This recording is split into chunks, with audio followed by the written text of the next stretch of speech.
we will have this recorded so that if you wish to be able to watch it again at a later date and pick up on anything that you might have missed, that opportunity will be there for you. And also for those people that unfortunately can't make it tonight, it'll be recorded and they'll be able to watch it later. I noticed that some of you did join right away at 6:30. That's the time frame when we sort of work out some technical stuff. The meeting, if you sort of, I tried to make it as clear as I could in the email. Sometimes that gets missed. That's okay. We will always be looking at starting these meetings at 7 o'clock Eastern Standard Time. I'm hoping that that's a good time for everybody. Certainly for those in Ottawa and the Atlantic provinces, that should be okay. Might be a little bit of a challenge for some of our members out in Western Canada, but we're trying to accommodate as much as we can on that front. I know a lot of times you see webinars that start at 8 p.m. After a long workday, I don't know if people are overly enthusiastic at that point about getting on for 8 p.m. So we just decided to try a little bit earlier than that. Everyone's done a great job at muting their sound and their cameras, so that's a great way to start things off. Of course, we will be having an opportunity to ask some questions of our speakers. Probably the best way to do that is to use the chat function at the bottom of your screen. If you can, it might be easiest if we can wait till towards the end before we start posting any questions. So please feel free to take any notes along the way that you think you might want to ask a question on, and then at that point in time, you can submit it through the chat function, and we'll have our speakers presented with that opportunity to provide you with an answer. Now, before we get into the main part of the evening, we do have one special guest here that is going to be familiar to all of our Ottawa members, I'm sure. Nadia Valji from Dentsply Sirona is here. Taking a few minutes to break away from her husband's 40th birthday party to share events and an announcement on behalf of Dentsply Sirona and Dental Peers with all of you. So Nadia, I'm excited that you're able to join us, and I send my apologies to your husband for scheduling this on the same night as his birthday. Sorry guys, I hope that there's not too much background noise here with the kids and my husband's excitement, but I won't take too long. I just wanted to say hello. I think I've haven't seen everyone after the closure and the openings for COVID, and I hope everyone's doing great and the practice is up and running and staff is getting used to the new routines. But I just wanted to sort of just check in to make sure hopefully everyone that was receiving a Dentsply rebate check did get theirs. I think most people sounded like they did. And I just wanted to sort of start with some good news in that Sean and Eileen have really worked hard, and the relationship between us, the Dentsply, and the Peers members is invaluable. So there is going to be, happy to say, a 2020 rebate program. The details will be sent to you guys from Sean in the coming days, but I just wanted to start off with that very good news. Really, this was a difficult task given the financial issues with everyone, but we did want to make sure that everyone in the Peers group did know that this year we will be giving rebates out. The program will be very similar to last year, but there are a few small things, and I'll let Sean convey that to all of you guys.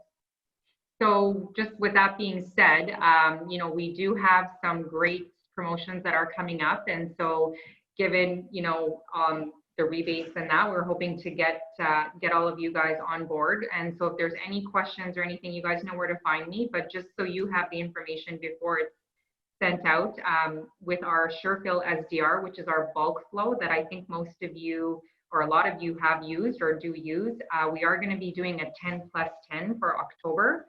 So just wanted to kind of get that out so that if you guys are looking to get some of the bulk fill, hold off and wait till October 1st. And as well with the composite, the popular TPH Spectra ST, we are going to be doing 35 refills plus 10 plus the new curing light for free as well. So that's kind of a nice benefit. So you'll get the promotion plus it'll be added to your program for the rebate. and handpieces. There's always a component with the small equipment. So we are doing a 2+1 for those as well. So that's it. I didn't want to throw too much sales stuff out there, but I just wanted to kind of highlight some things exclusively for you guys before other people hear about it. And I wish you guys a great evening and a great session tonight. And I hope to talk to some of you later on in the coming weeks. All right, thank you so much, Nadia. And yeah, it's definitely a challenging time, and we certainly understand that. Obviously, we're all concerned with our financial bottom lines. We're very fortunate in the dental industry so far that, fingers crossed, it continues. But for many of us, we've actually recovered a lot better as an industry than I think a lot of people thought would be the case when everything was shutting down a few months back. Yeah. And that is certainly positive news. And to add to that, the fact that we have the ongoing continued support and having Dentsply Sirona in our corner, sort of cheering us on, is definitely a big factor that we're very thrilled and proud to have that relationship. So we certainly appreciate it. We appreciate the fact that the team that works with you, Nadia, was willing to still be able to come up with something that we could put out there for the members of the Dental Peers program for the rebate program for 2020. There'll be some information coming out in the very near future, along with a little bit more of the information that Nadia talked about with respect to that special. So Nadia, thank you for taking time out. Thank your husband for letting you come out. No, thank you, Sean, for inviting me. We best let you get back to the fun festivities, and we'll get on with the other aspects. In pure COVID style, but yes, thank you. I have a bunch of people on the driveway all scattered out. Well, you got a reasonably nice night, a little bit. Yeah, thankfully. But at least it's not like 15 degrees or anything like that. Yeah, exactly. Well, thank you, Sean, and thank you, everyone. It was nice to see everyone, and we'll talk to you guys later. All right, thanks so much.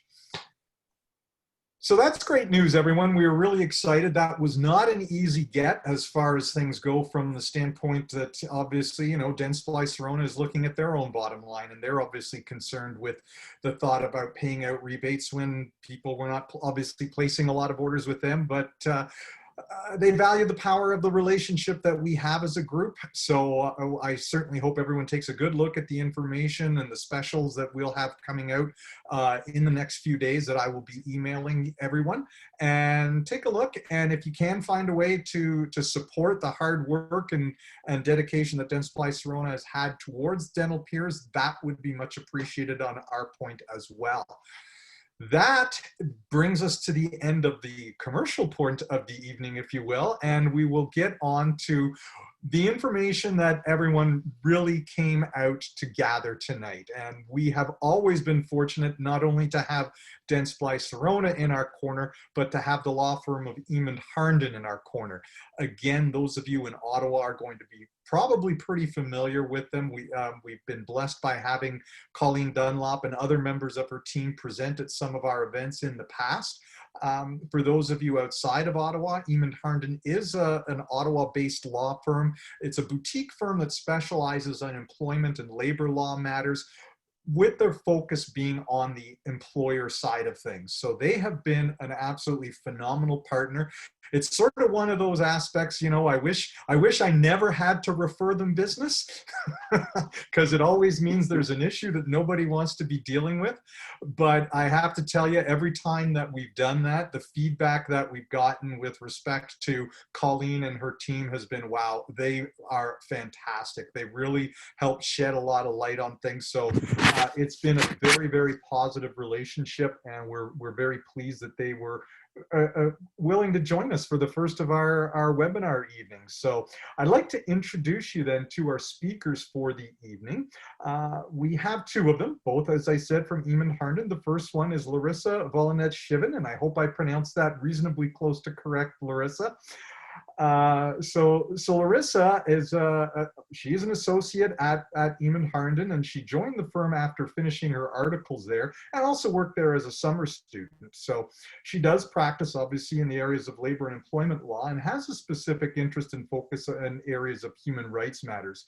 So she's been involved in a lot in her time practicing in litigation, preparation for human rights matters, terminations, actions and arbitration hearings. She's also been participating in a number of collective bargaining negotiation sessions, always fun stuff. And she's very proficient in terms of drafting and reviewing employment contracts and also employment policies for her clients. Now, Larissa graduated magna cum laude with a Juris Doctor from the University of Ottawa in 2015. And while at law school, she did take an interest in alternative dispute resolution and completed an additional option in dispute resolution and professionalism. She was also a member of the Dean's Honors List and a recipient of the Osgood Society for Canadian Legal History.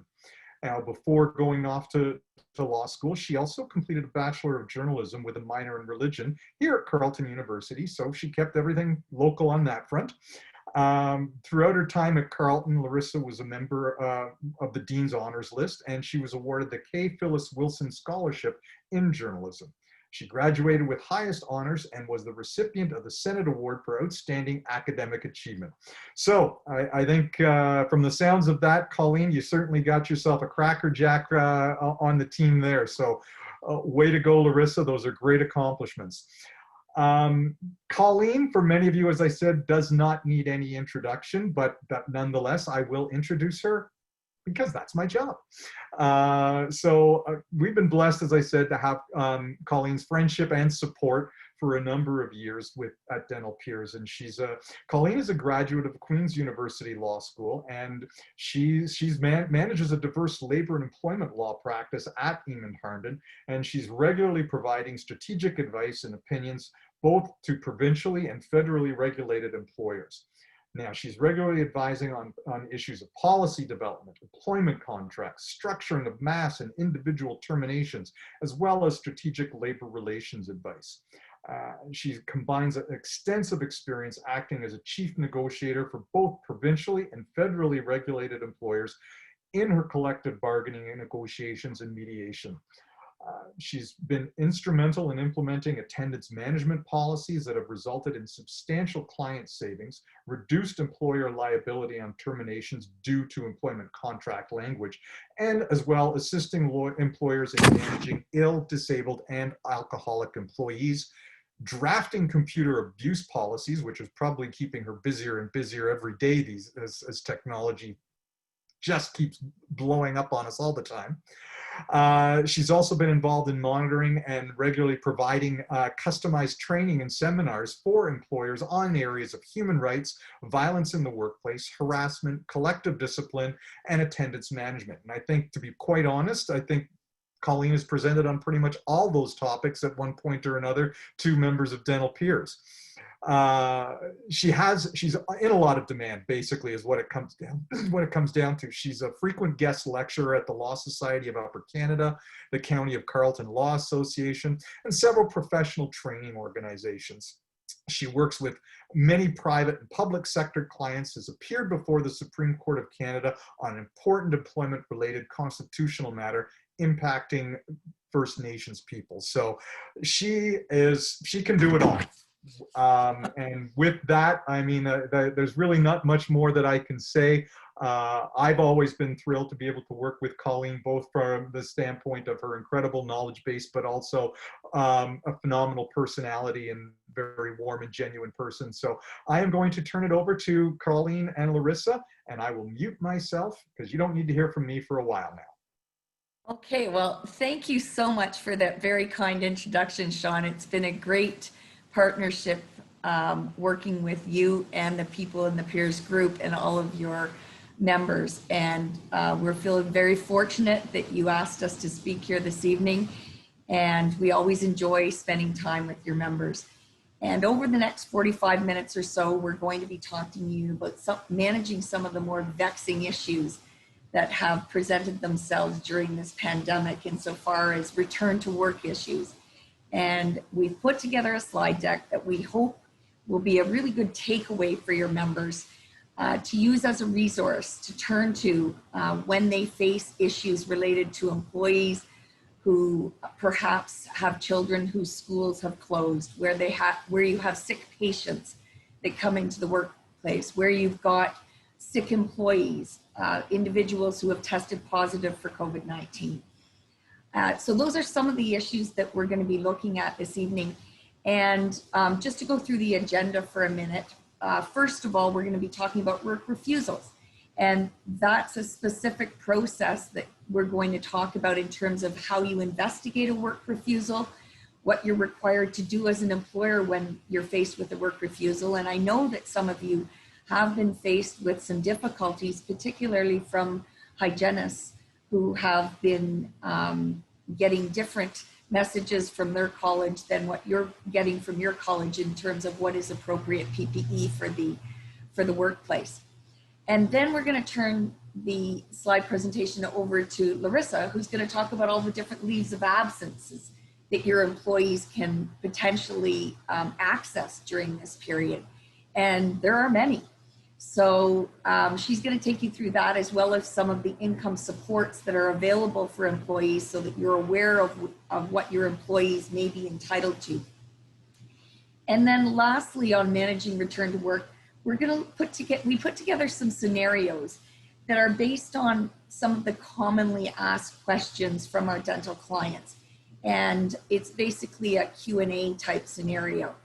And so Larissa and I will go back and forth on that. And then last, we only have a very short piece on employment contracts and a summary of some of the key principles that have come out of cases in the last year, and how this affects your employment contracts and their enforceability.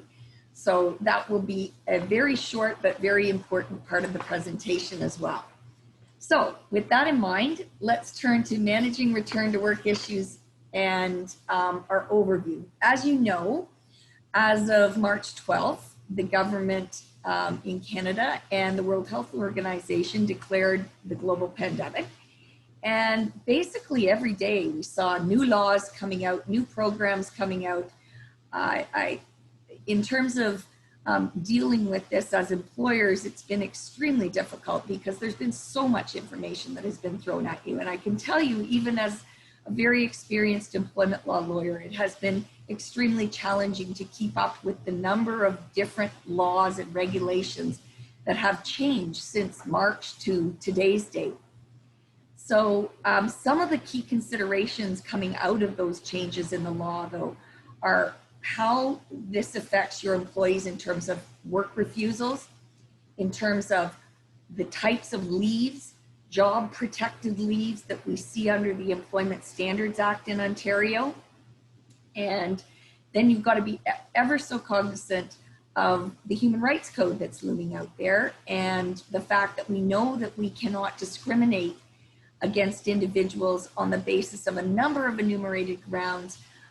Two of the most important, which for this presentation will be discrimination on the basis of family status and discrimination on the basis of disability. And then last, we're going to look at some of the income supports that are out there right now. And in fact, some of them that are coming out next week. And earlier this afternoon, I had an employer that was asking me about some of these income supports, the new ones that are coming out. And he was saying, well, how exactly do we apply for that? And it's not even clear yet how these applications are going to be handled. So every day there's something new and interesting for you to learn about, and for us as well. Okay, so let's start with work refusals. And I apologize in advance if this is a little bit dry, because it is, but I think it's important for you to know. And I'm assuming that most of you have what's called a COVID-19 plan. In other words, you've got a plan back in June, July, when you started bringing people back to work. You must have sat down with them and put in place measures to ensure their safety in the workplace. If you went to that trouble, it's really important that you would sit down and write out those those measures that you took, all of the measures that you took to safeguard and continue to take to safeguard your employees, should be written down in a policy or a plan. It's important that that policy or plan comply not only with the Occupational Health and Safety Act in Ontario, but you need to look at public health guidance. In other words, you need to look at, what does Ottawa Public Health say? What does Ontario Public Health say, and your health agency in Canada, as well as your College of Dental Surgeons. And I know that they've given a lot of information. That information you're going to want to collate in some place, so that in the event that you get a work refusal, it's entirely possible that you may end up not only in front of an inspector from the Ministry of Labour, but you might also end up in front of the Ontario Labour Relations Board. And when you do, it's really important that you have this evidence of what you've done as an employer to safeguard your employees in a format that we can easily put together and send to the investigator or send to the Ontario Labour Relations Board as part of your response to a complaint that an employee might have filed, saying that you don't have a safe work environment, and that they don't want to come to work as a consequence of that, or they don't want to do specific duties as a consequence of their not feeling safe at work. So next. So our starting point is that you need to understand that employees do have the right in Ontario to refuse work if they, in good faith and honestly believe that the work that you're requiring them to do, or the workplace itself, is potentially a risk to their health and safety, or to the health and safety of their coworkers. So they have a right to refuse work if it's in fact a bona fide good faith reason that they have. Work refusals typically involve concerns over equipment and machinery. And that's what the Occupational Health and Safety Act work refusal provisions were drafted with that in mind. The situation that we find ourselves in now with COVID-19 is that it's not so much people don't want to come to work and use a specific piece of equipment. It's that they don't want to come to work at all because they fear that the workplace is not safe, or they fear that the PPE that you provided is not sufficient. So in terms of work refusals, we know that the law wasn't exactly set up for this type of situation. So the Ministry of Labour investigators are adapting, as is the Ontario Labour Relations Board, to this new reality. There are certain individuals that cannot refuse to work. And those are individuals who you probably would assume are working in hospitals, old age homes, retirement homes, long-term care facilities, ambulance drivers, police officers, firefighters, all of those sorts of things. Unfortunately, dentist's office and dentists, their hygienists and their dental assistants are not on that list. So because of that, they do have the right to engage in a work refusal where they feel that the work is unsafe. So employers, we expect to see work refusals in a number of different scenarios. And you may see work refusals, for example, if you have a confirmed case in the workplace, or if someone comes to work and they've got symptoms of COVID-19, if you have perhaps a confirmed case in an employee's immediate family or in their close contacts. You might have potential risk from your patients. You may have a patient that tests positive. All of these scenarios present opportunities for employees to say, and perhaps should not come to work.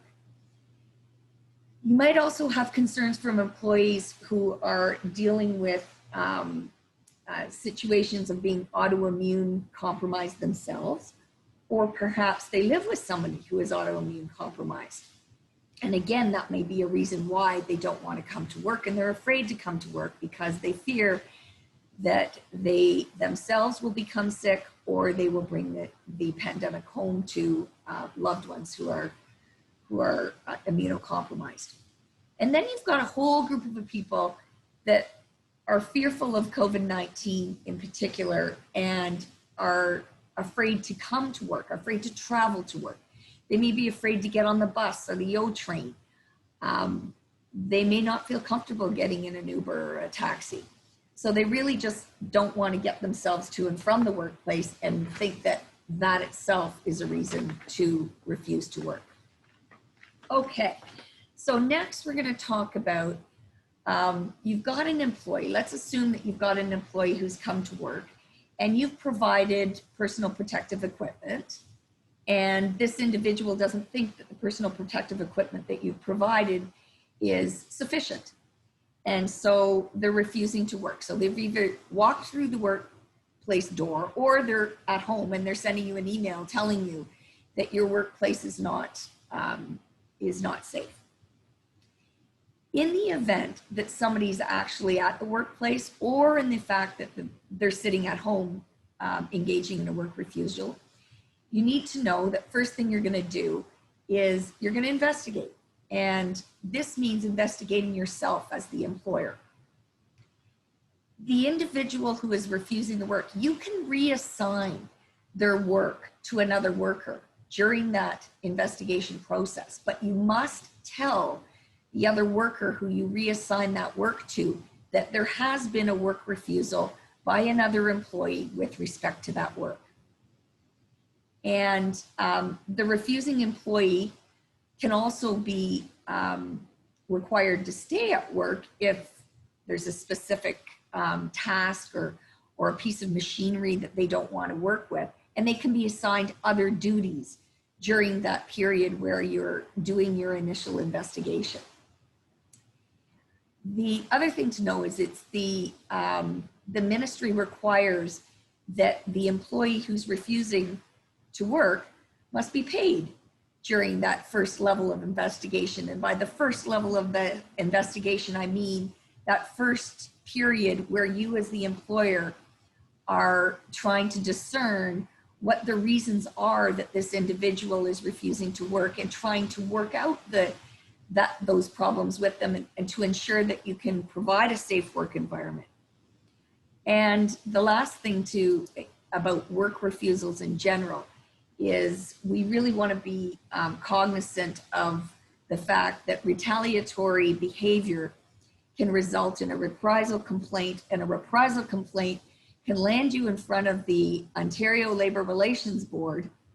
And the Ontario Labour Relations Board is in Toronto, and it means a hearing in Toronto, and you flying to Toronto along with all of your witnesses. Okay, so in terms of reprisals, what we mean by reprisals are that you might dismiss the employee. I had one of those happen early on in the pandemic.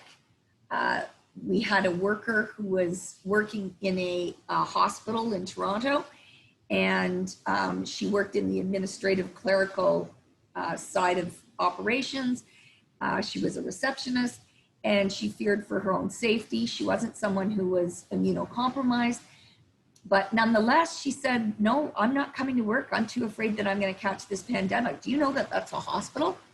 So anyhow, even though she would be one of those people, because she's working in a hospital, who doesn't have a right to refuse work, she still filed a complaint when the employer terminated her employment because she refused to come to work. And that complaint went in front of the Ontario Labour Relations Officer, and we were able to resolve that complaint without having to pay her anything, when the officer explained to her that in fact she did have a duty to come to work. But keeping that in mind, that's all time, effort, and money that went into defending that employer. And so you want to be sure that when you get in these situations of a work refusal, that you're properly documenting all the efforts that you're making to avoid one of these reprisal complaint situations. And if you ever do get to the point where, for example, there may be a finding that by an officer or a Ministry of Labor inspector that there is no dangerous work and that the employee should be returning to work. Then in those circumstances, if it's safe for them to return to work and they still refuse to return to work, and there's not some other obligation outstanding, such as an obligation to reasonably accommodate this person because they happen to be disabled, or they're not otherwise entitled to another ESA type leave, then it's quite possible that you could terminate the individual in their employment without it being a reprisal under the Occupational Health and Safety Act. Okay, so let's look at the first level of we call the employer's investigation. If you have a workplace where you regularly employ 5 or more employees, then you know that you have to have a workplace health and safety representative. If you regularly employ 20 or more individuals, then you must have what's called a committee, which is half of the members are employer reps, half of the members are employee reps. Most of you probably fall within the having to have the health and safety representative because you're smaller workplaces. So when there is a workplace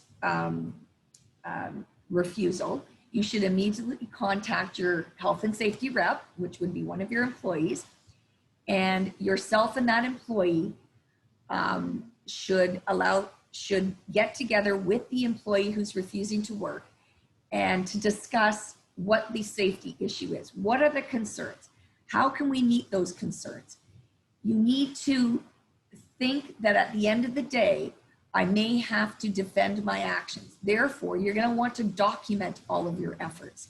So that includes documentation in terms of witness statement. What did this individual who's claiming that the work is unsafe have to say? What do others in the same position have to say? You might want to take photos of the premises if that's the issue.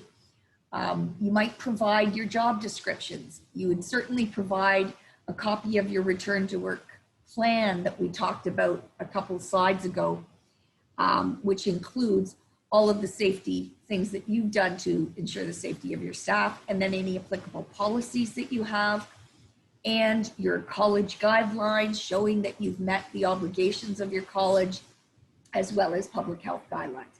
So those are some of the things that you're going to want to do as you meet with the employee and the health and safety representative, if you have 5 or more people regularly employed in your workplace, to talk about the reasons for why he or she feels that the work is unsafe. So this is really the informal investigation where you're doing the work and you're trying to address the concerns.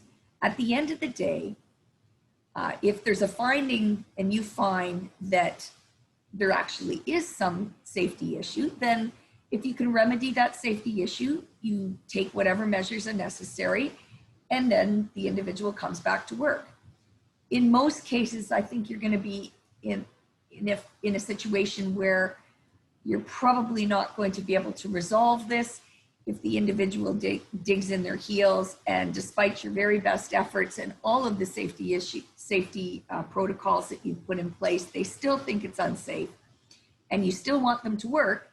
At that point, then you have an obligation to escalate this investigation to what we call the second level investigation. And that is where you're calling in an investigator from the Ministry of Labor called an inspector. And we've provided you with the contact number there for the Ministry of Labor investigator or inspector, and they will act very quickly, usually the same day.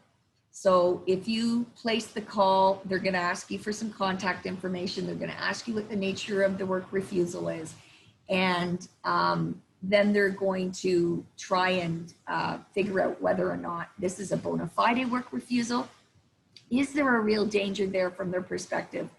And have you done everything that's reasonable to safeguard your employees at work? And have you met your obligations in terms of taking reasonable efforts to ensure the safety of the workers at work? And I think you will be found to have taken reasonable efforts if you in fact comply with the guidelines of your college and you comply with public health guidelines. And the inspector is going to speak not only with you, but they're also going to speak with the employee who's refusing to work. And sometimes the employee who's refusing to work will be represented by a lawyer, and they will certainly hear them out before they issue what's called an order, and that order will be in writing. So the outcome at the second level is if there is a finding of danger by the Ministry of Labor, then they're going to order that the employer take very specific actions to remedy that danger. And you are required to take those actions before the employee is required to continue to work. If there's a finding that there was no danger by the Ministry of Labor, then the employee is expected to return to work, because at that point, there's no good reason for them to be off work. So unless, of course, as I said, there's something else going on there in terms of the employee might have a disability that might require accommodation, or there may be entitlement to another leave, which brings us to the next part of our presentation and to Larissa, who's going to take us through some of the leaves of absence under the Employment Standards Act. Over to you, Larissa. Thanks, Colleen. And so as many of you know, and this has sort of been going on since March, there are leaves, temporary unpaid job protected leaves under the Employment Standards Act that may be applicable to employees who are unable to work for reasons related to COVID-19. So when we say job protected, what that means is that the employee has a right to be reinstated when they return from leave. And that, similar to the right to refuse work, when an employee takes a leave, they can't be reprised again. So you can't terminate or suspend or dismiss an employee because they've taken a protected leave.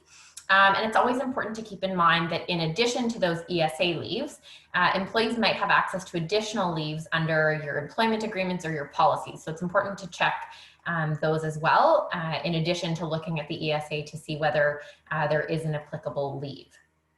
So just sort of generally on the ESA leaves, each has a specific eligibility requirement, and in most cases an employee has to prove their eligibility with reasonable documentation. One significant exception is in relation to the infectious disease emergency leave, which I'll talk about in a moment. Employers are not permitted to ask for a medical note, but they can ask for all of the other leaves and for any leave for evidence that's reasonable in the circumstances to prove an entitlement to the leave. So some of you may already be familiar with this infectious disease emergency leave. You may have employees who've already taken it. And so what the government has done is extended this infectious disease emergency leave to the circumstances, and it's COVID-19 has been declared an infectious disease under this provision. And so you'll see here the situations in which an employee can be eligible for the IDEL. And so where they're under medical investigation, supervision, or treatment related to COVID-19, they're following an order under the Health Protection and Promotion Act related to COVID-19. They're required to quarantine or isolate, including self-isolation, where that's at the direction of a public health official. They're under direction by the employer that where the employer is concerned that the employee may expose other individuals. So for example, if an employee lives with someone who's had a positive COVID test and the employer is concerned that they may expose others to the disease, then they may be placed on the leave. If an employee is providing care or support to one of a list of individuals, which includes family members, children, and that's because of COVID-19. So for example, school or daycare closures, if the employee is unable to travel because of travel restrictions related to COVID or other prescribed reasons. The sort of key here, and what we'll be talking about when we speak to the sort of challenging return to work scenarios, is this idea of an employee providing care or support.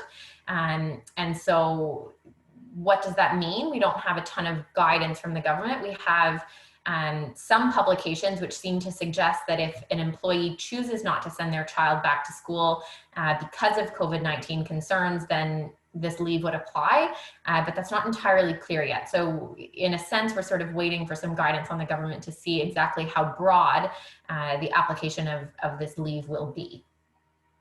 And so one thing to note is that this leave will remain available to eligible employees as long as COVID-19 continues to be a designated infectious disease. So at this point, we've had it extended to January 2nd, 2021, and we may see that extended again, but for now, that's when that ends. So apart from the IDEL, all of the usual unpaid job protected leaves under the ESA remain in place, and some of these might be triggered in relation to COVID-19. So sick leave where an employee has a personal illness, injury, or medical emergency. Family responsibility leave where they have to attend to the illness, urgent injury, medical emergency, or urgent matter relating to a family member. So of course that could also be triggered in the COVID circumstances. Family caregiver leave, that's where someone, where a family member has a serious medical condition.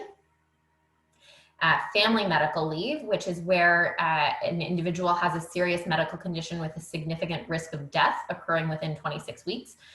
So perhaps not specific to COVID, but maybe to a pre-existing condition that's exacerbated. And then finally, the critical illness leave. So that's where an employee is required to provide care or support to a critically ill family member whose state of health has changed and whose life is at risk. And so those are up to 37 weeks for a child or 17 weeks for an adult family member. So we've talked about the unpaid leaves that are job protected. In other words, an employee can take an unpaid leave. There's no obligation to pay them during that time, but there is an obligation to reinstate them once they're ready to come back from leave to their own position or a comparable position if their own position is no longer available. So one of the questions that might arise is, well, you know, sort of what happens to an employee's income during that time? And Colleen sort of alluded to this. The income support measures now, the Canada Emergency Response Benefit, or the CERB, remains available for up to 28 weeks. But beginning on September 27th, 2020, most people who qualify for CERB are actually going to be transitioned to an expanded and simplified EI program. So the idea is that there's going to be 3 new proposed temporary benefits for those who don't qualify for EI once CERB comes to an end. So those who qualify for EI will end up on EI, and then there will be these 3 new categories that will be available for up to 1 year beginning September 27th. So the Canada Recovery Benefit, which is $400 per week, up to 26 weeks for those who are self-employed and therefore not eligible to EI, but who are available and looking for work and require income support. The Canada Recovery Sickness Benefit, which would be up to 2 weeks at $500 a week where someone is sick or has to self-isolate because of COVID-19. The Canada Recovery Caregiving Benefit, which would be up to $500 per week for up to 26 weeks per household. And that's for those who can't work because they have to care for a specified individual. So again, a child because of a school or daycare closure, or a family member with a disability whose day program or care facility is closed, or a child or family member dependent who's not attending school, daycare, or other facilities because of a high risk of contracting COVID-19. So you'll see there may be overlap in terms of the eligibility for income support and the eligibility for an unpaid leave under the ESA. So as Colleen mentioned, you know, this idea of employees not refusing work comes in under the Occupational Health and Safety Act and the work refusal scenario. It may come up in the entitlement to an unpaid leave. And then the last really important area to be aware of is in terms of the duty to accommodate and the human rights implications. So as Colleen mentioned, in the context of COVID, the 2 most likely grounds we'll probably see are family status and disability.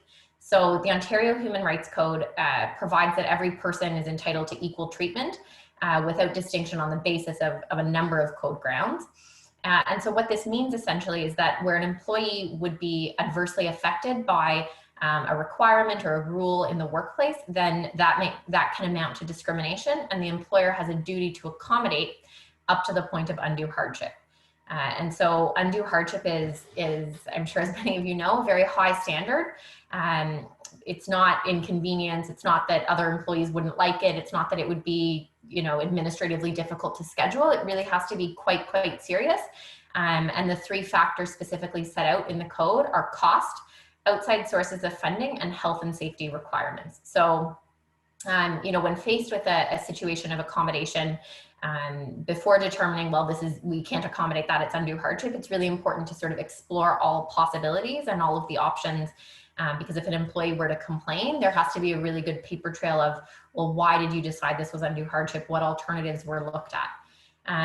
And the one thing to note is there's also this duty to inquire on employers. So typically the process of accommodation starts with an employee making a request, and then the employer and the employee will sort of go back and forth, have a discussion about the needs, and come up with an accommodation plan. In some cases, though, the employee doesn't ask for accommodation, but you know, there's sort of factors that are leading to a suspicion that they may need accommodation. So if an employee, for example, is just missing work all the time, maybe we have a duty to inquire, okay, is there a disability that's causing you not to come in? Do you have some family status needs that are making it impossible for you to come in? So there is sort of that obligation on the employer as well to see whether there might be accommodation related needs triggered.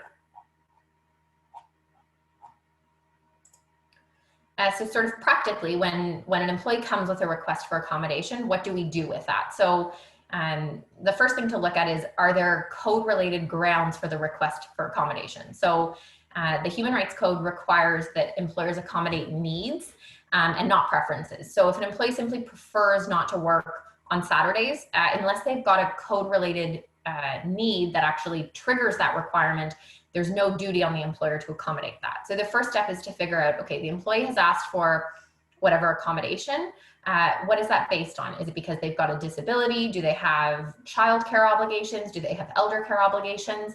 And sort of that leads into this idea of gathering information. So what do we need from the employee to sort of evaluate their request? Do we need a medical note? Do we need some information about their care needs? Do we need some information about scheduling? It's important, though, to sort of balance that need for information with a need to preserve employees' privacy, right? So we're always sort of walking this line and ensuring that we're treating employees with respect and being sort of sensitive to the needs that may be arising, but also gathering what we need to figure out how to help them.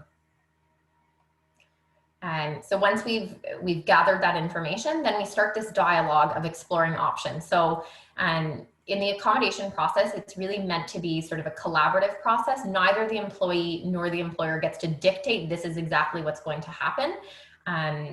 Employees have a duty to cooperate, so they need to provide information, and they do actually have to accept reasonable accommodation. So if the employer suggests something that is a reasonable accommodation that meets all of their needs, even if that's not the employee's first choice or their preference, that will satisfy the duty to accommodate. So it's important to have that dialogue and ensure that both parties are sort of participating and cooperating in that process. In terms of determining whether it's possible to accommodate without undue hardship, that comes from exploring the options, right? So one particular option may be too difficult to implement. Well, what are some other options, right? Before we decide accommodation is not possible at all, we have to explore all of the different possibilities for accommodation. And one thing to keep in mind, especially with all accommodation, but in the COVID context, with the speed at which things are changing, it's important to be open to reevaluating and adjusting accommodation as needed. So if something changes, if you know, an employee's kids are back in school, but then schools close again, okay, we're reevaluating what accommodation. Is it a different schedule? Is it, what can we do when the circumstances change? So there should be sort of a constant dialogue going on about accommodation. So we'll turn now to some scenarios, and I'll turn it back to Colleen to take us through the first sort of scenario. Thanks, Larissa. Just one more point on human rights accommodation. You heard Larissa say when she was talking about the leaves of absence, and specifically the infectious disease emergency leave, that you're not entitled to ask for a medical note to substantiate the fact that someone might be immunocompromised, for example. However, if you're in a accommodation scenario where someone is claiming that they require accommodation on the basis of disability, it is appropriate to ask for some medical information in that case where you are looking at an accommodation, as opposed to, are you just entitled to take time off on an unpaid leave? Okay, so the first scenario is the school scenario. To return to school or not, you have many employees that have had to make difficult decisions about whether to send their children back to school, whether to remote learning at home. And so one of the scenarios we've come across here is an employee requests accommodation in the form of a temporary work from home arrangement to be able to stay home with their child who will be engaging in remote learning. So the first thing you're going to want to ask if someone wants to work from home because they're going to be doing remote learning with their elementary school child is what are the caregiving responsibilities? How much time are they going to be able to spend working from home? And I think that most of you probably, as dental practices, don't have a lot of individuals who could possibly work from home because they're working directly with the patients. However, you would have some, for example, treatment coordinators, front office, accounting staff, bookkeeping staff, those sorts of individuals. And so what you'd need to consider in that case is whether or not this individual, given their own circumstances, how old is their child, how much time per day are they going to be remote learning versus needing to caregive for this child? And do you care? Is it possible that perhaps they might be able to work at different hours of the day? For example, if they have a spouse that comes home at 3 o'clock, could they work from 3 till 7 or 3 to 11 doing clerical administrative tasks for you? So those are the types of things that you're going to want to consider when someone requests to stay at home and to work from home while their child is being homeschooled. Determine whether or not there is a duty to accommodate. And as Larissa said, there's only a duty to accommodate if you have a protected ground that needs to be triggered under the code. In this case, it would be that of family status, because family status means being in a parent-child relationship. And arguably, the requirement to provide support to the child who is remote learning would probably trigger the family status ground of consideration, arguably. So whether there is accommodation possible without undue hardship. And when we're talking about undue hardship, it is a very high test. Basically, there are only a few factors which the Human Rights Tribunal will consider. If, for example, there are any safety issues, well, there's probably no safety issues from people working from home. So that's not going to get you there. The other factor that they'll consider is the cost. Is this going to cost you as an employer more to allow this person to work remotely? And in most cases, it's probably not going to cost you any more or marginally more than if they were working from the office. So those are some of the things that we have to consider in terms of not only is this feasible, is it operationally practical? That's the other factor, obviously, that you can consider, and to determine whether or not you've met the undue hardship test. Now let's say that it was a hygienist or a dental assistant. There's absolutely no way that you can accommodate a work from home arrangement. So in that situation, they would be entitled to a temporary job protected leave of absence. In this case, the infectious disease emergency leave. You may have other leaves available under your employment agreement or under your policies, but typically that's what they would do, would be going on to the infectious disease emergency leave for as long as they need to, in terms of, and as long as that leave is available to them.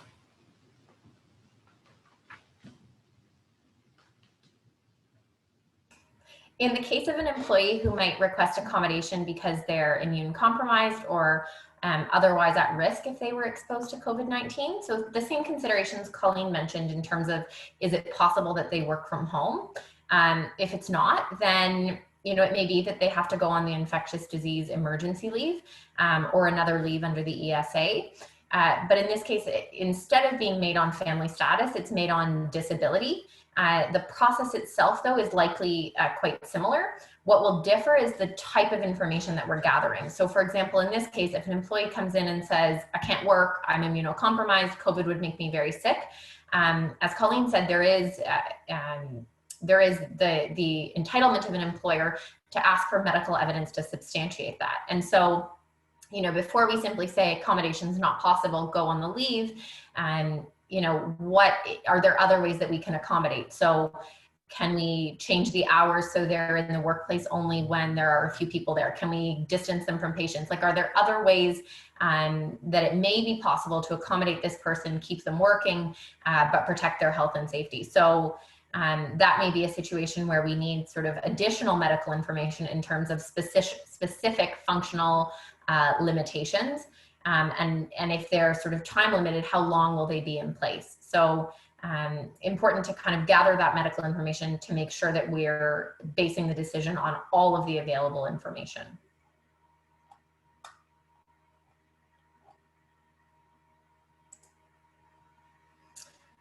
So sort of a twist on the first scenario, where an employee requests accommodation because they live with a parent or child who's immune compromised or otherwise at risk. So this is sort of like the hybrid of the first scenario of caring for a child and the second one where there may be disability engaged. So again, practically what we're looking to do is collect all the relevant information regarding the responsibilities.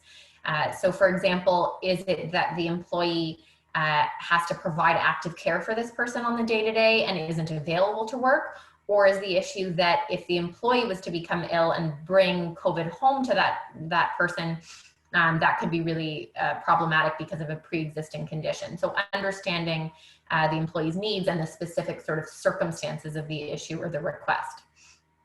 And one thing to note, if you're living with someone with a health concern, that may or may not trigger family status, right? So if it's the parent or child, then it would. But for example, if someone lives with a roommate who's immunocompromised, that likely would not trigger the Human Rights Code duty to accommodate, although it may still entitle them to a leave. So important to sort of gather that information about what exactly the employee's sort of obligations are in relation to that person and who that person is. And again, similar to the first scenarios, looking at whether it's possible to accommodate without undue hardship. If it isn't possible to accommodate, if we can't have the person work from home, if their doctor tells us that there's nothing we could do to make it safe in the workplace for this person or for their family members, then again, we may be looking at a protected leave of absence.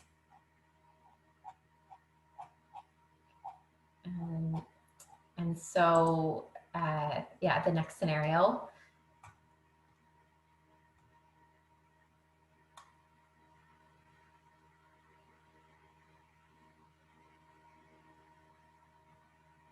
All right, back to me.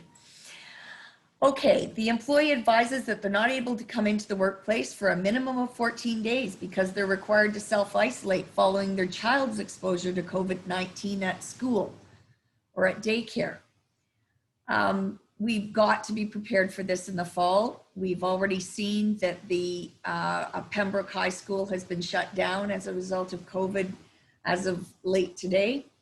We are going to have employees that are going to have children that are going to be in classrooms where they will be exposed to this COVID-19 and they will be required to self-isolate. You need to collect, if the individual wants to work from home during that period, it may be possible that you'll be allowing them to work from home, again, collecting information about their caregiving responsibilities if they're going to work from home, and whether or not you can accommodate them to the point of undue hardship. And if you can't, then they're going to be going back off on a temporary leave of absence. And we've seen from the earlier slides with Larissa that the government as of September 27th is going to be providing supports in the form of up to 2 weeks of pay for a parent that needs to stay at home because a child is in isolation, for example, or perhaps they're in isolation. There are some really good protocols that are set out in the Ottawa Public Health website, www.ottawapublichealth.ca. And if you go to the section that says public health COVID-19 in schools. There's some great flow charts there that show you what employees have to do in the event that they have a child at home, perhaps that has symptoms, or they've been in close contact with someone who has symptoms. If someone gets tested, or if they don't get tested, how long they have to be out of work and stay home and self-isolate before they come back to the workplace or go back to school in that case. It's very important to know, because we get asked this a lot, that the employer does not have the right to require your employees to get tested or to provide you with a negative test result before they return to the workplace. And you'll see in the charts that are provided in that protocol that they make provision for if the individual is getting tested, if the individual is not getting tested. And so I think that's helpful information for you as employers to know how long your staff might be off work and to know what to expect. So I'd urge you to take a look at that, knowing that you're going to have parents who are going to have children who are going to be exposed and are going to be taking those job protected unpaid leaves. And now that they're going to get paid for them, it's very likely that you're going to see a lot of employees taking advantage of these programs.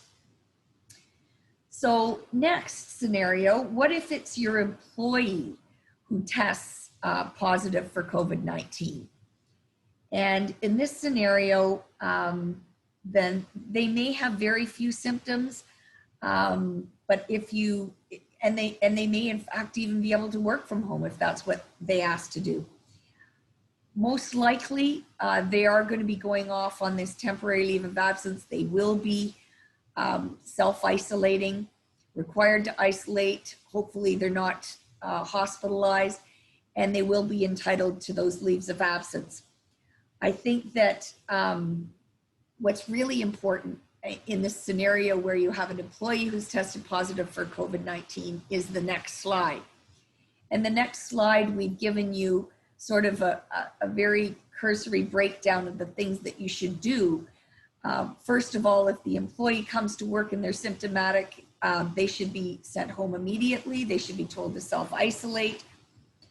Then you're going to have to notify other employees that, an employee has gone home and there's a possible or perhaps even a confirmed exposure.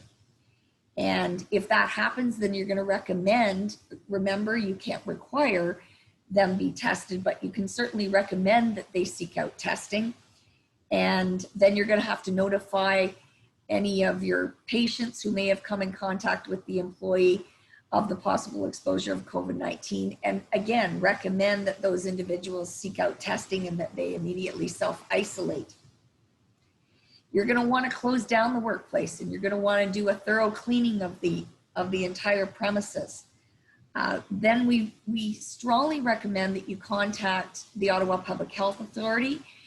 We have a number of employers that have had individuals test positive, and the Ottawa Public Health Authority has been extremely helpful in terms of giving direction to employers, providing information, and doing the contact tracing.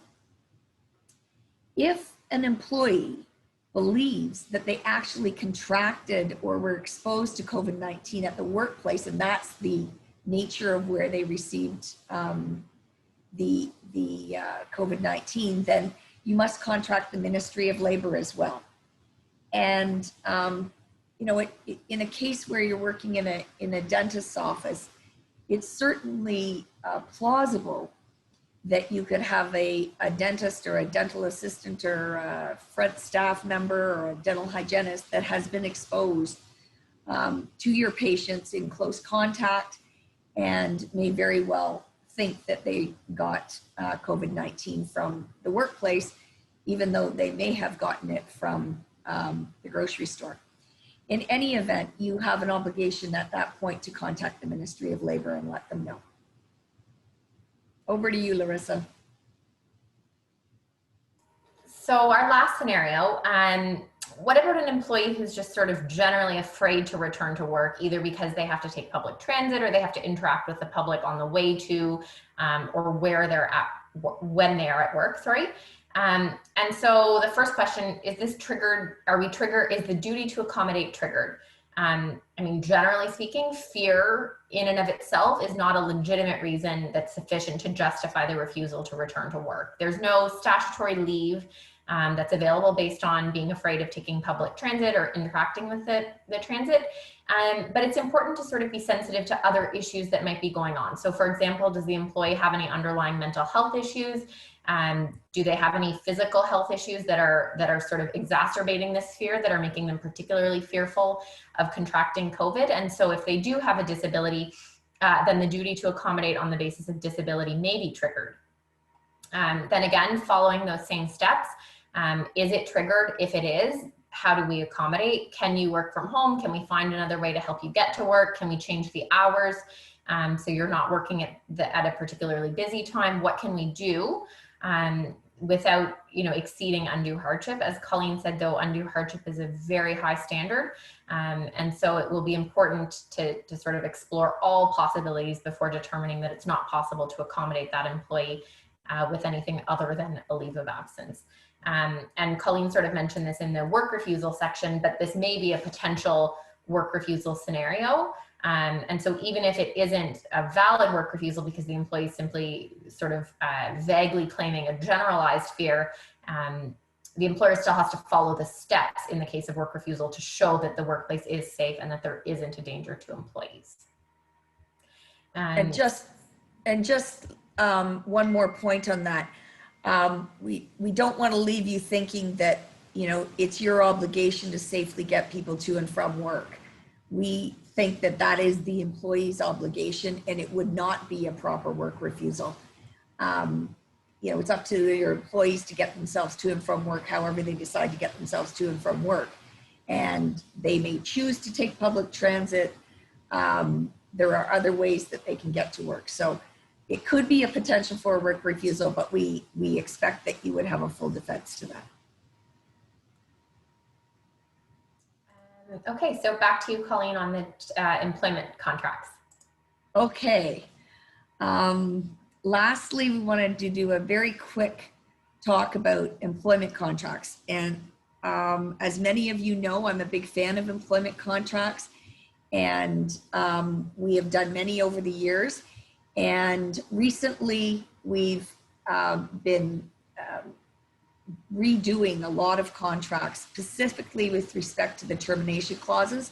And the reason for that is there's been some very recent case law out of the Ontario Court of Appeal, in fact, the last week of June, that really brought to light some changes in the enforceability of employment contracts. And what we've come to view as needing to be changed are the termination clauses in particular. The termination for cause, we no longer are going to put a list of reasons that might constitute just cause for dismissal. And that has been negatively reviewed by the courts. So our just cause provision now will be much more streamlined, and we'll let the courts decide what's cause and what is not cause. And in terms of the termination without cause provision, again, we're streamlining that even more.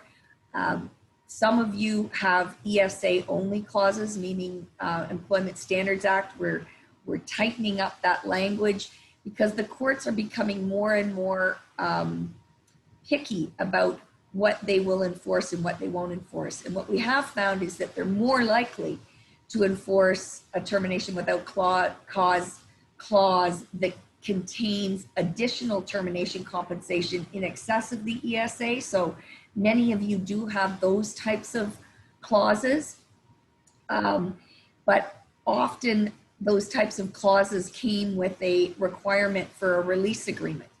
And now what the courts are saying basically is that if you're going to request that an employee sign a release agreement at the in order to be able to get the extra compensation that you're requesting, then you should be giving them that release agreement when you hire them as part of their employment contract, which really seems counterintuitive and doesn't set up a very nice dynamic when you're hiring employees, nor will that release agreement potentially be valid when you come to use it, perhaps many years down the road. The other thing that we're changing is that there are some employment contracts that what we've referred to as the Porky Pig clause. That's it. That's all, folks. And the courts, again, don't like those types of clauses. So we're streamlining that again and cutting out that type of language in the newer versions of the termination clauses that we've been drafting this summer. So things to remember: template contracts are just templates. They are a great starting point, but if you make any changes to them whatsoever, if you change one word, it can turn it into a clause that's very different. It may not be enforceable. And I'll give you an example of that I had recently. An employer used a template contract, and it was a template contract for an indefinite hire employee. And they just changed it to, oh, you're going to work from this date to this date. And they didn't put in additional language that said, but we can terminate your employment earlier by providing you with pay in lieu of notice, blah, blah, blah, in accordance with the Employment Standards Act. And so in that situation where you have an indefinite hire contract that has suddenly been turned into a fixed term contract, but you don't have that qualifying language in there, the employer can be responsible for the balance of the term of the contract when they terminate that employee. So that's just an example of how changing one or two words can really change the meaning of the clause and its potential enforceability. So things to remember: you need to update your contracts. Contracts are not carved in stone forever. The law changes. We've seen so many changes in the law over the last 6 months. We've seen so much changes to the Employment Standards Act over the last year. So those are things that you need to consider when you're drafting contracts, that they're a live document that needs to be reviewed annually, need to be updated. And if you haven't done that, then we urge you to do so in the near future. So we hope that you have learned a lot about return to work issues and some of the pitfalls, some of the scenarios that you're going to perhaps face, and hopefully you'll be better equipped to deal with those scenarios when they happen, or at least be thinking about the types of things that you need to think about in the event of a work refusal, or in the event that someone wants to take a leave of absence, and do they qualify? In the event that you have a disabled employee who's looking for accommodation, or someone is looking for family status accommodation. And now we'd be happy to answer a few questions. I know we're kind of late, but maybe one or two questions if you have one, Sean. Yeah, thank you so much, Colleen and Larissa. That was a lot of great information. I know it's always a little bit overwhelming, Larissa, that anytime Colleen is presented to our group of dentists, there's always been this look of terror in their eyes. They've always appreciated the great information that Colleen has been able to share with them. But of course, it's always a little bit intimidating, I think, to people that work in dentistry and they're not used to dealing with these issues on a day-to-day basis. So I'm sure there's a number of people sitting in front of their computer monitors right now thinking, oh my goodness. But please feel free, if you do have any questions. We have a couple of minutes. I know it is late and people probably want to get on to other things, but this is a great opportunity to bounce anything off of Colleen and Larissa while you have a chance. I did have one, Colleen, when you were talking, especially at the end. I jotted down a few questions, but this one really popped into my mind because you were talking about the fact that now the courts may actually be requiring you to present a release agreement at the time, basically, of hire, if I understood you correctly. And so my thought was, of course, I mean, if I hire someone today and it's 5 years down the road before I'm terminating them, so odds are, as you pointed out, that you're going to be doing or you should be doing an annual review of your employment contracts to make sure they're up to date with any new developments in employment law. What happens if along the way I've decided, oh, look, this release document needs to be changed because there's been some new developments in how releases have to be worded? Am I then deemed to be changing my employment contract? Do I have to pay consideration at that point in time? Like, how does that all play out? Yeah, you're absolutely right. If it's very odd because the way the courts have looked at this is they say, well, you're telling someone if they're going to have to sign a release agreement at some point in the future, which they haven't reviewed. So it's ambiguous. How can they possibly agree to that if they haven't seen the release?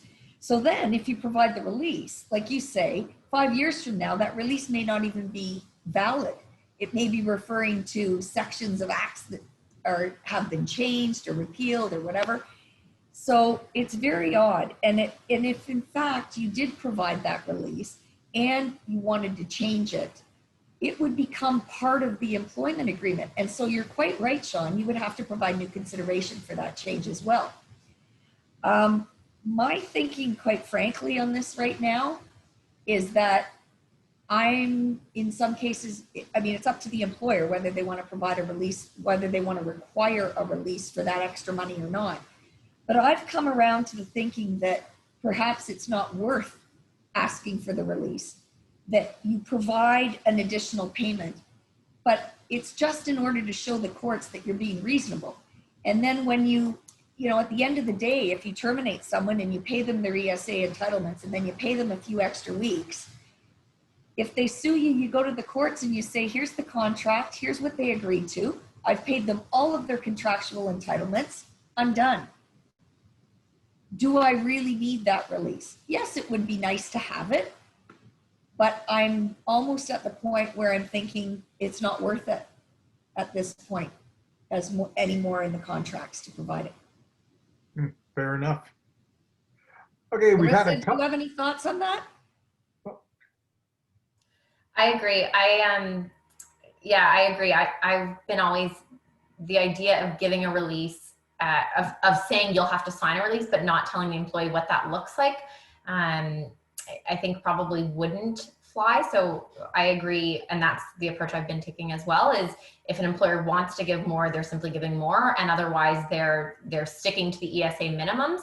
And then that leaves open the possibility at the time of termination to say, in accordance with your contract, you get ESA minimums, but if you sign this release, we'll give you 2 weeks extra or 3 weeks extra or whatever it is. So at the time of termination, you've sort of left open that flexibility to give more in exchange for a release, which you're giving to the employee at that time.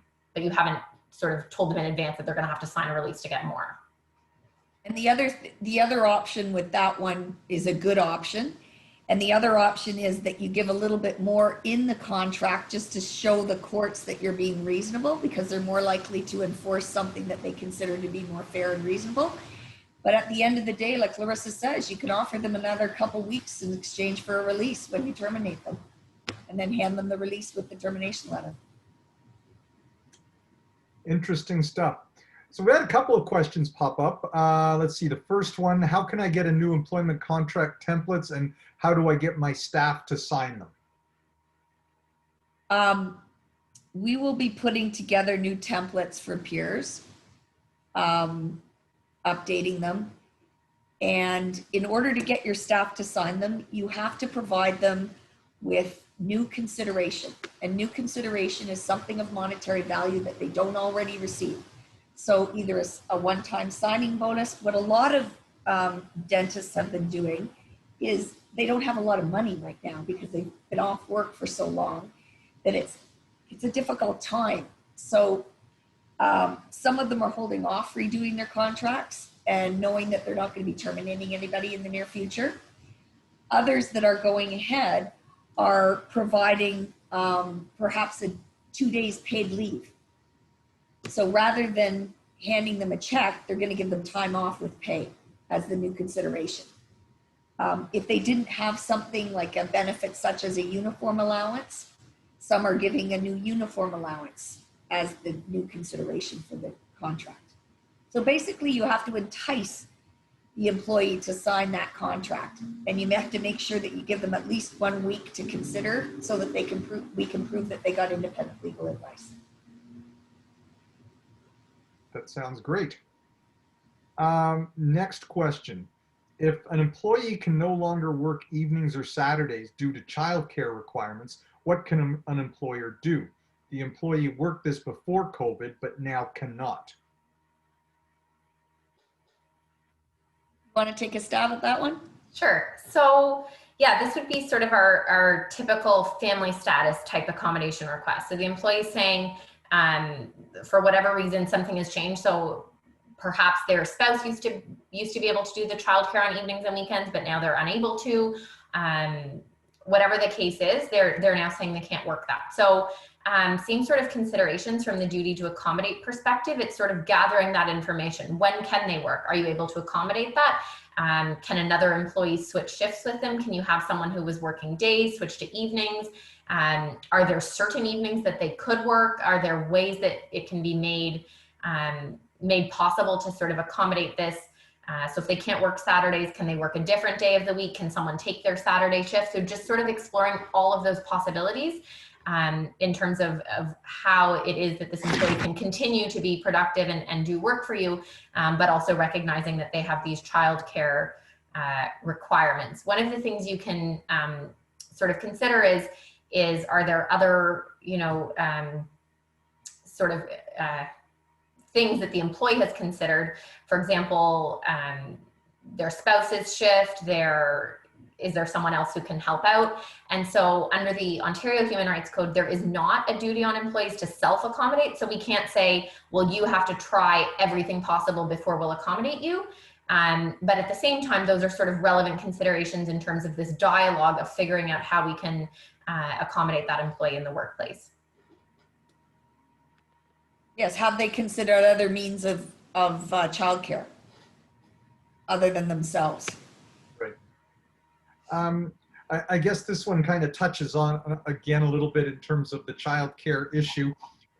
So if an employee needs to take time off work because their child has come home with a notification of COVID in the classroom, and so everything is being shut down and the child's required to isolate for 14 days. And so they've gone through and they've had to take the 14 days off. What happens if either with that child again, or maybe a second child, and let's say they're back to work for a week and then all of a sudden they're back to you saying, oh, I've just got notification that my other child's school is now in the same boat, or class is in the same boat. I need to take time off. Can I keep kind of going back to that well again? Are there any limitations, I guess, in terms of the number of times that can be used? Fortunately, we're not aware of any limitation on the number of times that this can be used. And really, I mean, your guess is as good as mine at this point. This is a brand new program where they can get 2 weeks paid to self-isolate. How many times they're going to be able to go back to, well, there doesn't appear from what we can see about the program that there is any restriction either on that EI program that's going to provide payment or on the infectious disease emergency leave and how many times they get to use it. It's, I guess in that sense, it's like other statutory leaves where, you could go on pregnancy and parental leave 7 times in a row if you were so inclined. Okay. One final one, and then I think we'll kind of call it a night then. In terms, I know we talked about issues for people that are claiming that they're immunocompromised and therefore obviously have added concerns with respect to what is going on with COVID-19. You talked about, the idea about getting medical information to sort of see what issues might be. Are there any limitations in terms of what the medical information that we can ask an employee to provide to demonstrate that in fact they have a valid concern? Not allowed to ask for if an employee is immunocompromised and they simply want to stay at home and not come to work, then we can't ask for a medical certificate. You have to take the employee at their word. So there's no evidence, there's nothing that we can, only maybe if we're looking at possible ways of accommodating, I guess. Is that how it would work? That's right. If you get into an accommodation mode rather than, they're not asking for accommodation. They're just asking to be off work because they fear coming into work and contracting. And in that scenario, they're just entitled to the leave. It's only when they start asking for accommodations that then you can start asking for medical limitations, restrictions, prognosis, that sort of thing. Okay. Well, I think that sums it up for the evening. Colleen, Larissa, we'd like to thank you for taking time out of your busy schedules to be here and sharing a lot of absolutely incredible information with everyone on the team. And for everyone that joined us here today, I do also would like to thank all of you. I know after a long day, you're kind of thinking it's kind of nice to just go home and relax for the evening. So to be that dedicated and that forward thinking, to want to make sure that you're helping yourselves to stay on top of things and take advantage of the great resource that we have with Eamon Harmden, is kudos to you guys for doing so. As I've indicated, I have fingers crossed technology will not fail me, and I have recorded successfully this presentation, and we'll be able to send you a link in the near future so that you'll be able to access it and rewatch it at your convenience. And of course, Colleen and Larissa are available to members of Dental Peers with respect to any questions or concerns. Obviously, it's great to know that we're looking at doing some revisions on the contract template that they provided to us, and I encourage all of you to take advantage of that. Colleen, Larissa, if people wanted to reach out to you, what's the best way for them to get a hold of you then? By email. Yeah, email. Okay, and the email addresses for everyone would be? Do you want me to, I can take both of our email addresses in the chat, would that be helpful? Great. Sure. Let's go for that. We'll have to just make sure everyone stays on for a couple of minutes. They can make a note of it. While you're typing that, Larissa, I appreciate that. Just a reminder, as I said, this is something we're getting started, and we're hoping that everybody can be part of some of our future presentations that we're going to have. I believe our next one is scheduled for September 30th. I will send you out an invitation and confirmation with respect to that in the very near future. And I'm excited to bring three good friends and absolutely wonderful people together for a panel discussion on where we see things going in the world of dentistry as we hopefully continue to recover, and who knows what's going on as we're watching our numbers spike. But fingers crossed that we'll be able to stay open and continue to provide the care to our patients that is absolutely, I'm hoping that this time around, if we do have to start seeing any rollbacks in terms of services that are open because of numbers spiking, that this time around governments will recognize how essential dentistry truly is to the health of our patients. So we're going to be joined by Dr. Angela Mulrooney, who I'm sure a lot of you have seen present. She's an absolute dynamo in the world of consulting and speaking now. She's going to be with us along with Kathleen Bacrossi and Jennifer Turner. They're going to be sharing their wealth of knowledge and information. They bring their perspectives from consulting, and also where Jennifer works with 123 Dental, one of the DSOs in the world. They're going to be bringing some of their wealth of knowledge and experience to share. So I hope that everyone will be able to join us again at 7 o'clock. The invitation will say 6:30 because we get on to work out any technical kinks in advance, but we open up the room to everyone at 7 o'clock to let us in and get us going. And that will be our next presentation. In October, we're going to have the incredible Linda Miles, which is she's an absolute gem of a person and a wealth of knowledge, probably well regarded as kind of the godmother of dental consulting. So we're excited that she's agreed to join us, along with her friend and colleague, Nancy Crossan.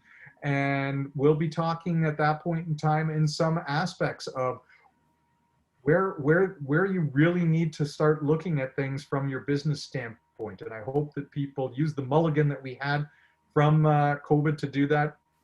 And we'll share a lot of great information that evening. So again, Colleen, Larissa, thank you so much for your time. Thank you. For having us. Thank you for having us. I just wanted to mention that we are, myself and Larissa and anyone else who does that, any of my associates that do work for Peers Dental Group till the end of the year are giving a 35% discount on our fees. Wow. Wow, Okay. that's incredible. We really appreciate that, Colleen. That's very, very generous of you. So I hope everybody got that.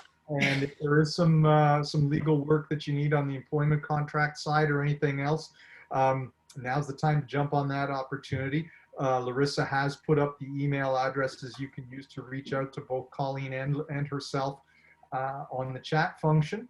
And I think we'll wind it up and let everybody go enjoy what's left of their evenings. Thank you. Thank you. Bye, everyone. All right. Thanks a lot, everyone. Look forward to seeing you next time. Here.